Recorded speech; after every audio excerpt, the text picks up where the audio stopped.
Zoti Eskiu, Po, besoni që pas Mariana Koçekut mund ketë edhe deputet të tjerë që do dezertojnë nga Partia Socialiste? e besoj, jam i bindur për të gjë që do ketë, sepse e o përmenda Elisa Spiropalin, prandaj nuk e shkarkoj dot. Sepse do vjen ndaj efekti zinxhir. Pra i tha, do të përjashtoj, tha, falë jo shkarkim, përjashtim. Po fole prap, po më bëre çarçaf, do të përjashtoj. Më përjashtoj, tha ajo. Nuk e bëri dot. E ka aty akoma. Sepse e di që nëse do përjashtonte Spiropalin, do vinte një efekt zinxhir tek tjerët. Do jepte një kundërveprim. Prandaj Edi Rama është i zënë ngushtë. Edhe Belinda Balluku. Te mikrofoni protestuesve ka hyrë Belinda Balluku, që është presion direkt nga Edi Ramës, po më le të marr me vete.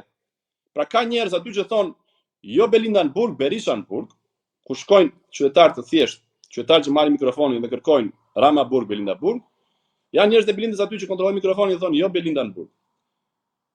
Pra duket sikur është e çuditshme që si ka mundësi që pushteti është kundër pushtetit, por realisht është luftë njëri me tjetrin. Askush nuk e do askënd aty. Të gjithë duan të hanë kokën njëri tjetrit. Dhe Belinda bën presion ndaj Edi Ramës, i thotë, unë të marr me vete. Nëse të bie ti, do bie edhe unë. Po shpëtoj dhe shpëtoj edhe unë. Por unë pa ty nuk shkoj në burg. Pra, këta njerëz kanë vjedhur aq shumë, nuk kanë empati për askënd, kanë vetëm nevojë për pushtet dhe për para. Por tani po han kokën njëri tjetrit. Dhe thash, edhe një herë, duket që PS-ja po reagon, nuk është vetëm Elisa Spirapali pa Mariana Koçeku. Ka dhe senator të Partisë Socialiste aty që kanë thënë jo, për shembull zonja Artadati nuk e pranoi medaljen. Zoti Arben Male nuk e pranoi medaljen e Edi Ramës. Ditmir Bushati reagon. Petro Koçi reagoi. Pavarësisht se konsideratat e mia për ta nuk janë pozitive. Por ka një reflektim, ka shenja të qarta që në PS gjërat kanë lëvizur edhe do të lëvizin më shpejt në vazhdim. Zoti Eskiu, ju bëri përshtypje që në një kohë në Shqipëri po bëheshin protesta të fuqishme të qytetarëve. Në Gjermani Elisa Spiropali takonte deputet të Bundestagut. Po. Domethënë, unë kam thënë, mos gaboj që në nëntor që ka pasi lëvizje që person ta merrte Elisa Spiropali. Prandaj edhe Rama nuk e preshton të Elisën, sepse Elisa është personi që vazhdon akoma të flasë anglisht. Vazhdon akoma të flasë gjuhë huaj. Prandaj ishte ai përjashtimi i Elisës nga kabineti qeveritar.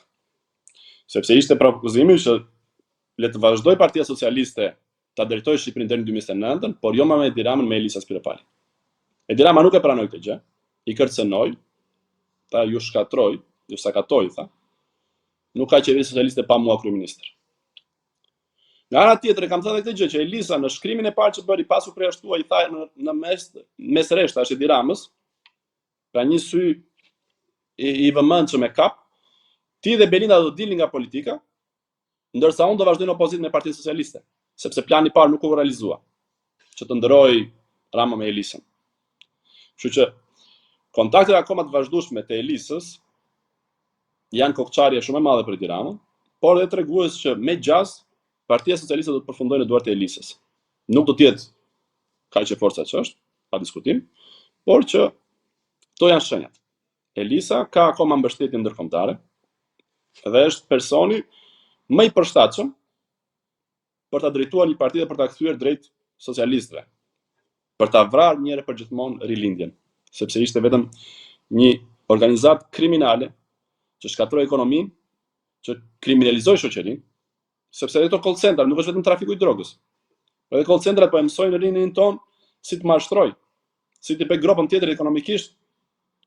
Çfarë bëjnë call centrat në Tiranë? Marrin njerëz telefon dhe i manipulojnë, i gënjejnë për t'i zhvatur. Pra, edhe trafiku i drogës, edhe call centrat janë organizata kriminale që po dëmtojnë shoqërinë shqiptare, ta njerëz po mësojnë si të bëjnë dëm, si të vjedhin, si të grabisin qytetarët. Nëse deri në 2013 fokusi i rinisë dhe i familjeve shqiptare ishte çfarë do marrë fëmia diplomë, në shkollë të lartë, çfarë profesioni do marrë, dhe unë kam thënë shpesh, ditën që Edi Rama do japi dorëheqjen, ditën që Edi Rama do shkojë mbrapa hekurave, shqiptarët do festojnë që të gjithë. Unë besoj që ju keni ndjekur dhe nga afër. Në çdo rrugicë të Tiranës, njerëzit përshëndesin nga lokalet, nga shtëpiat. Nuk shikon një fytyrë të mërzitur. Janë të gjithë të emocionuar, të lumtur që rinia po proteston kundër Tiranës, sepse të gjithë duan të çlirohen. E kanë mbajtur me frikë për 13 vite, gjithmonë me atë filozofinë perverse, më mirë të më kem frikë se sa të më duan. Prandaj thash se kanë të falur. Por që sot shqiptarët e kanë vrarë frikën. Dhe unë e shikoj që në çdo, edhe në blok, që është bastioni i Majt, njerëzit janë të lumtur kur shikojnë rinin që proteston. Njerëzit mezi presin largimin e Tiranës, sepse askush nuk ka lindur për të qenë sklav i Tiranës në këtë vend. Mjaft është mjaft. Albert Camus e thot, çfarë është një njeri rivoltuar? Është një sklav që në moment caktuar vendos thotë jo. Për te kësaj ti nuk më kalon më. Ti nuk mund të shtypësh mua për gjithë jetën. Dhe prandaj rinia sot thot vetëm jo, vetëm dorëgje, edhe nuk merret fare me Edi Rama. Edi Rama del bën si gay, bën si budalla, bën si transvestit, se kishte hedhur edhe një video si transvestit. E kishte hedhur vetë me AI. Pra bën gjithçka për të marrë vëmendjen që ti ftoj ata në lojën e vet. Pra ky njeri mendon se mund t'i manipuloj, mendon se mund t'i por realisht gjenerata Z është një brez i cili është rritur me teknologji, por është shumë sintetik në komunikim. Nuk ka qef shumë ligjëratat e gjata, e stërolluara, etj. Është i prerë, është shumë i përmbledhur. 1 dhe 1 bëjnë 2. Mesazhi është i shkurtër, jep dorëheqjen dhe pik. Dhe thash, është i brez që e do veten, është i brez që është rritur në liri, nuk ka frikë. Dhe thot, kërkesa ime është kjo, çfarë do bësh, po apo jo? Nëse ti thua jo, ne do vazhdojmë akoma. Nëse ti thua po, ne e mbyllim me kaq edhe krijojmë qeveri teknike, zgjedhim qeveri tjetër. Ky kundërshtar po duket shumë i vështirë për Edi Ramën. Sepse Edi Rama është mësuar gjithmonë që ta ftoj kundërshtarin në lojën e vet. Pra të jetë playmakeri apo personi që kontrollon lojën duhet të jetë Edi Rama. Në këtë rast janë studentët. Janë brezi i ri, është gjenerata Z. Prandaj Edi Rama gjithmonë më tepër po precipiton. Pra kur ti shkon e thua që tek Kremin gratë përdorin për të lyer fytyrën, po mund të përdorin për ndonjë tjetër. Kjo është një sulm seksist, por që degeneron kryeministrin, sepse çdo njeri që shikon, qoftë edhe me militantin më i thekur i Partisë Socialiste, kur shikon kryeministrin në këtë situatë, me këtë shturje goje, i neveritet. I neveritet e vetë thotë, si kam besuar te ky person që është kaq i dobët. Ky ende nuk e shkarkon dot Elisa Spiropalin sepse është i dobët. Dije doli Mariana Koçeku, është për të vlerësuar, sepse është një gjest i kërkesës ose i nevojës për të qenë i lirë.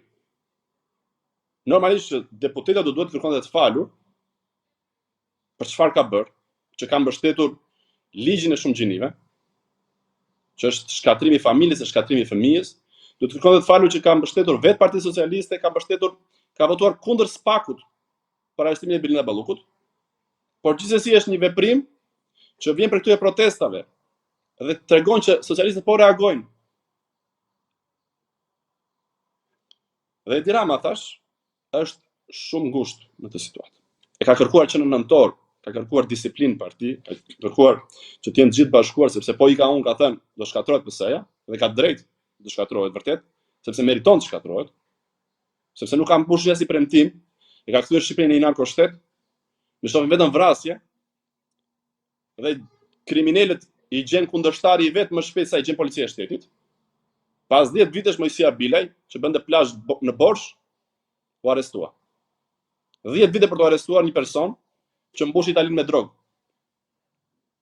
Pra këtu policia vetëm kur partnerët ndërkombëtar vën një kriter të fortë ose një kusht të fortë, të pak ngocjueshëm, atëherë vepron. Si qëndron SPAK-u në këtë protest, pasi patëm dhe një goditje të fundit ku arrestuan ose u shpallën në saktë kërkim, pra u lëshuan fleta arreste për 2 biznesmen të njohur, zotin Ilir Shtufi dhe Artur Shehu. Shikoj, pavarësisht se janë zhvillime pozitive, por nuk janë zhvillime që më ngrojnë tash. duhet vinë agjensitë ligjzbatuese të huaja që SPAK të veprojë. Është një lëvizje, sepse nuk jam vetëm dy emra, janë emra të tjerë që kanë pas kontrollin banesash, dhe unë jam pro një drejtësie të pavarur, pra kush ka bërë manipulime tokat, kush ka bërë pastrim paraje, kush ka bërë evazion fiskal, le të shkojmë brapa hekurave, sepse unë i pagoj taksat të shteti 1/1. Kështu që duhet të pagoj që të gjithë. Por SPAK-u është shumë i ngadalt. Edhe jam shumë i zgënjur që nga nëntori deri më sot ende nuk ka shkuar mandati i dytë i arrestit për zonjën Balluku. Ende nuk është marrë diramaneti.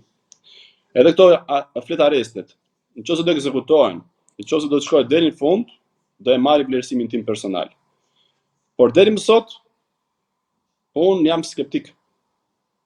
Domethënë, kemi parë shumë arrestime apo flet arresti, se arrestime ka pas shumë pak, po flet arresti kemi parë shumë.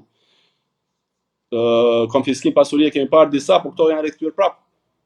Pra nëse ti bën sot konfiskim pasurie, edhe ja jep pas 6 muajsh apo pas një viti kur ka kaluar e gjithë turbullira apo e gjithë ky zjarmi i madh, kjo nuk ka vlerë. Sepse ti po ja certifikon. Nëse ti ja konfiskon pasurinë një herë dhe ja kthen pas një viti apo pas 6 muajsh, ja ke certifikuar. Pra ke jetuar, ka dalë që ka qenë në rregull, pavarësisht se ke menduar që ka qenë gabim, dhe vazhdojmë jetën përpara. Nëse SPAK-u do të veprojë me forcë, nëse gjykata speciale e vlerëson të drejtë, këto pasuri të kthehen shqiptarëve sepse janë pasuri e shqiptarëve mbi të gjitha. Ndërsa, nëse vazhdon thjesht siç ka vazhduar deri më sot, nuk jam fare optimist.